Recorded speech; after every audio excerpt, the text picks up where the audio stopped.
So I'm sitting there and I'm like, the lamp is stuck and she's kind of upset. So I look at her and I'm like, baby, I don't mind you using the lamp, but before you do that, you need to unplug it because look what happened. And okay, I gotta go, man. I'll talk to you later. All right, bye bye. What's going on, guys? Well, we got a Frankenstorm going on outside, and it's dark and dreary, and ears are messed up.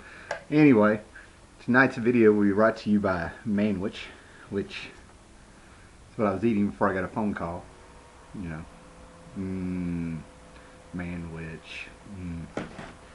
Anyway, I figured I'll show you. It's getting close to the end of October, and it's kind of a light month.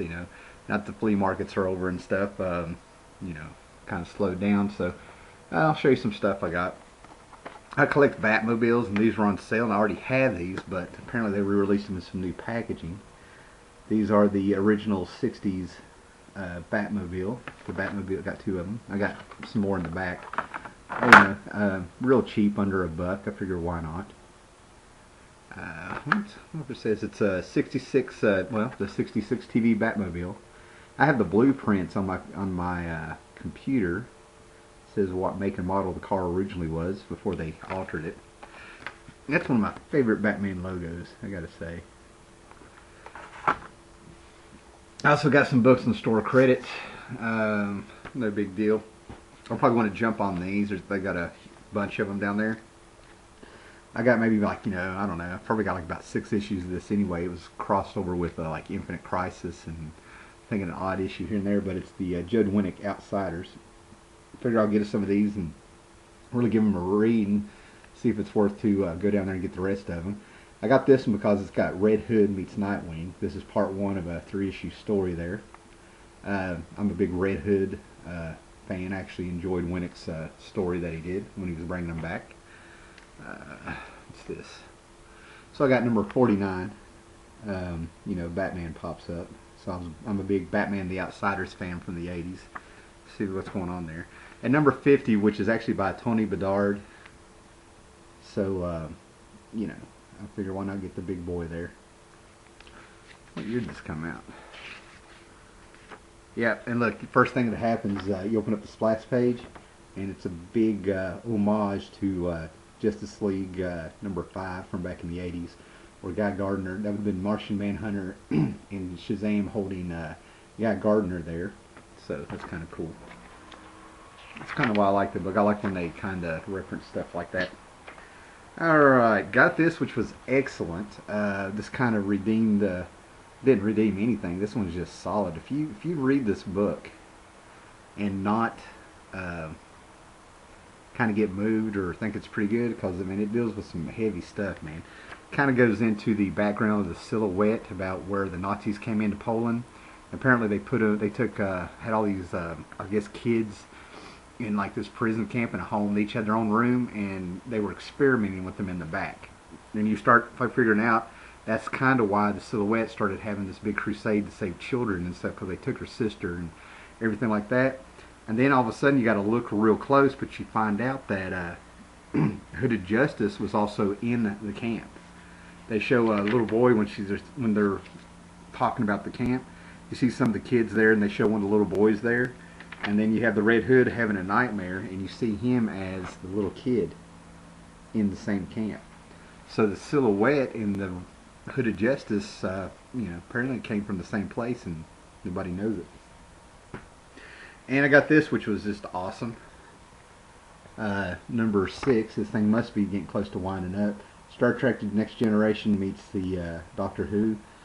Basically, the Cyberman and the Borg teamed up, and the Cybermen have turned on the Borg, and the Borg are freaking out because they can't beat the Cybermen. They can't assimilate them. Okay, that's relatively new stuff. We get into some older stuff here I picked up. I got these for like a $1 a piece.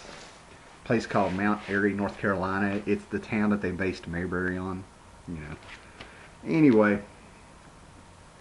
And hopefully I'm recalling a lot of this stuff correctly here, but this issue here, Barry Winslow Smith, it's got a sort of a solo thing issue that he did. This is Marvel Fanfare number 15, and this is so worth getting because basically Ben Grimm wakes up and you find out that it's April Fool's Day. And the first thing that happens when he wakes up, he thinks he has a beard. He's like, oh my God, I've grown a beard. It's got these great big huge stubbles sticking out.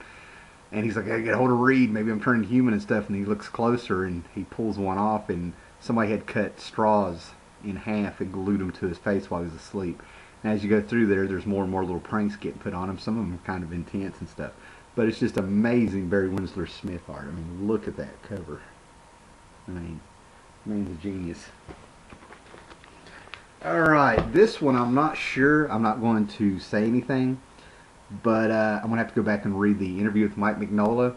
I don't know if it was ever really published or not, but this has a Submariner story drawn by Mike Mignola, and it is inked by P. Craig Russell. I think Bill Mantlo might have wrote it. But somewhere when he had the Hellboy issues where Hellboy was underwater, and it's where the book kind of went on hiatus before he came back on the two-part island, he said he did a story. I think it said it was a Submariner story. I'm going to have to do my research, okay, grain of salt here. And he said there was just things he wasn't happy with this old story he did in Marvel, so he did them in Hellboy. So I grabbed this up hoping that this is the book he was talking about if they published it, okay. This is also about the time that I think he was doing some stuff at First Comics, doing some Michael Moorcock stuff, Corum, you know, and some covers for, like, I think Elric and stuff maybe. And, you know, it's kind of a huge influence, and it's kind of the fact that P. Craig Russell is inking it. P. Craig Russell is another big-time Elric illustrator also. He did an issue for Topps and, you know, some other things, a mini-series here and there. Not that anybody knows who Elric is, unless you're a huge fan. Alright, now, I should have grabbed it out of here and stuff like that, but back in the 80s they did a Silver Surfer mini-series. Not a mini-series, an unlimited series, okay? And number 1 came out. It was by Steve Englehart and Marcia Rogers, and Silver Surfer escapes Earth. Okay, he's no longer trapped there by what, you know, Galactus did. You know, he figures out a way. You know, Reed Richards helps him figure out a way to get off the Earth. Well, before they did that, it was going to be a miniseries, and they brought in Steve Englehart and John Buscema. So Marvel Fanfare 51 published what was going to be the original number 1 Silver Surfer. Okay, and this thing is phenomenal. Honest, I mean, in this one he's still trapped on Earth, and I do believe I would have rather the series went this way. You know, just still have him trapped on Earth, because there's some great artwork, and he fights some Kree here right off the bat, and it's John Buscema, brings in the Kree, brings in Mephisto there. You know, and you know, they're taking care of him. Kind of cracks me up that they covered the Silver Surfer with a blanket. You know, man can survive, you know, the cold of space, but he needs a little blankie. You know, and they bring back, you know, all the Fantastic Four ties, and they finally have them running around. And let me find it. Apparently, there's the Krees running around. But what I also liked, what Steve Englehart still eventually did, is they brought in Mantis. So that was one of the things I kind of liked. So it's kind of, you know, I read this back in the day, so I'm glad to really have found it. And this one's like brand new. I mean, it's like in mint condition. These have just been unread. And if you're still hanging in there with me, I'm on a huge Teen Titans kick here lately. Okay, and this is the series by Marv Wolfman and George Perez. These are kind of like fill-in issues. I've had a lot more than I thought, and apparently I've gotten rid of more than I thought at the same time, but this is number 11, where the Teen Titans actually fight the Titans, and I think it's Hyperion on the cover. Alright, we skip ahead to number 17, and this book went head-to-head with the X-Men. You know, I was 7, 8 years old when this series started, and I wasn't reading a bunch of the comic magazines and stuff, and X-Men were huge with Claremont and John Byrne there. And you know, these two books were basically going head to head. This was what was keeping DC going there for a little bit. Here's the Brother Blood, first appearance of Brother Blood and his Church of Blood, 21, and number 22. That is One Evil Man, and this artwork in here, you just watch George Perez turn into the artist that he is going to be. 26th, first appearance of Terra in the first part of the Runaways storyline. I think these two are upgrades. Already had these. 28, and Terra was brought in from the get-go to lead up to the Judas contract, And number 30. This one's definitely an upgrade. And, you know, there was always these rumors that she was sort of the Teen Titans answer to Kitty Pryde to a certain extent. And I've tried to do the research, and I've got some books back there where George Perez's kind of interviews, so I'm going to go back and read those too. So that's two things I got to go back and look up because, you know, my mind is slipping. Sad thing. Alright. And last but not least, I've been waiting on a package from the Great Legend, or R. Dowdy. And I've seen two videos where other people won his drawings or his comics contest that he has, you know, the Great Legend coming to you live. And I've been waiting and waiting. It's killing me because I think I've seen two other videos where people got their packages. I'm waiting on mine. So I come home and I find my eBay winnings. Okay, so that came in today. Still no package from R. Dowdy, and I know the man sent it. You know, I'm excited. I can't wait. But this ain't going to tide me over. But anyway, I got real good deals on this, but right off the get-go, I'm already kind of freaking out because they just wrote "do not bend" on the package, and it doesn't feel like it has any backing at all. So we get the return of the Kirby knife. That's right. He's back. Whipping out the original knife on the YouTube comic book community is back.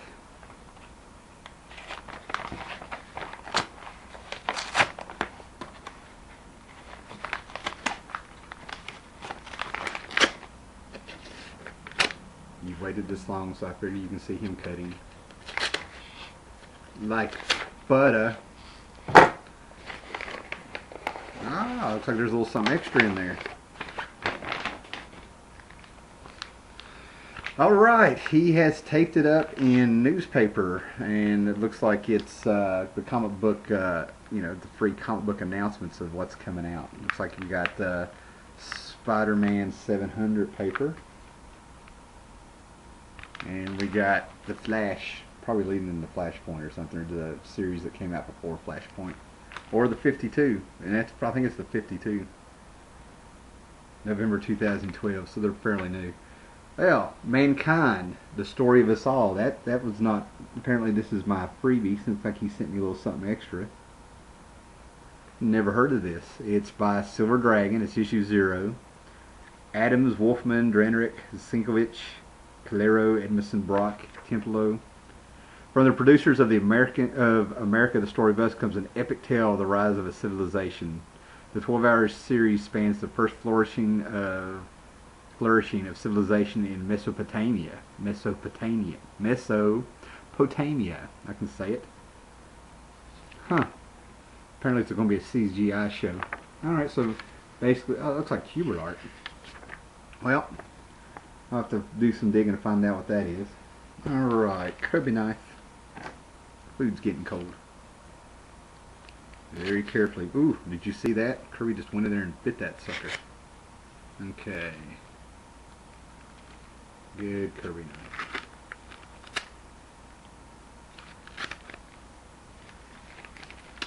Alright, see if I can just slide that out.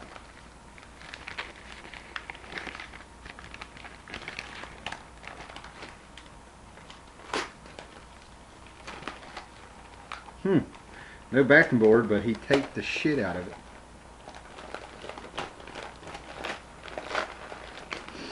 And there we go. Now, and more tape.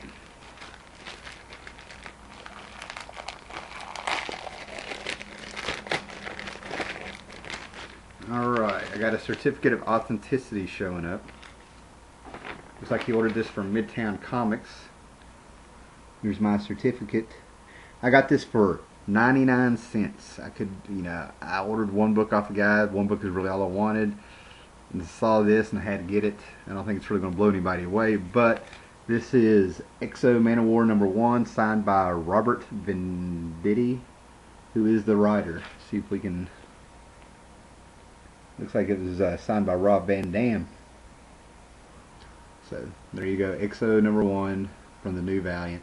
I heard this kicks butt. I love Kerry Nord art. I saw Kerry Nord for a while there, but I didn't catch on to him until he did his Conan the Barbarian series for, I think it was Dark Horse with Kurt Busiek writing. And I got this for $2.77, $2.77, $9 retail. Finally got it. I had to order it. Alan Moore's Leave Extraordinary Gentlemen, 2009. The one where you had the Harry Potter archetype kill somebody with a lightning bolt from his penis. Tell me that's not worth $2.77. Yeah. So basically, I got all this for $3.77, and this book would have went for retail for $10. Not quite a quarter, but if you do the math, it probably comes out to the same. You know, if it was, you know, a $2.99 book. I don't know. Alright guys, so that's about it. There's been a lot of shout out videos, so basically I'm going to be looking at one of those, but I think it's time to do a shout out. We have such a great community here, and we watch all these videos and stuff, but you know what? You're part of the community if you are watching and just commenting, you know. So I think with some of the real nice comments I have, and some of the people who seem dedicated. I'm real humble about this stuff. It doesn't go to my head, but it seems like I have, you know, quite a few viewers who are right there and they're commenting. And you know, I got one guy I want to give a huge shout out to in the next video when I get all the names up and stuff like that. He started writing me. We're writing back and forth. You know, he seems like a real cool guy, really into comics, and he nailed it in my video. You know, what I'm putting out here on this video apparently is what he likes, about just the love of comics and the old stuff and the history and stuff and the fun of it. So, you know, it's time to do a shout out video for, you know, the viewers is how I put it. And you guys are, you know, just because some of us make videos and stuff, man, it's still part of the community, and I think we all know it. It's just it's time to get it out there and say it. So anyway, I am out. Let me make sure I'm not forgetting anything. Yeah, I think that's it. So I'm going to return to my manwich meal and watch it snow outside. So everybody be safe. Good luck during the storm, the Franken storm. If you still have power and internet and stuff, I hope everybody's prepared. And you know, I've lived through so many freaking blizzards and stuff like that and experienced them and stuff. You know, I'm sure a lot of people are gonna be all right and stuff, and I think we're prepared for it. So, all right, guys, later.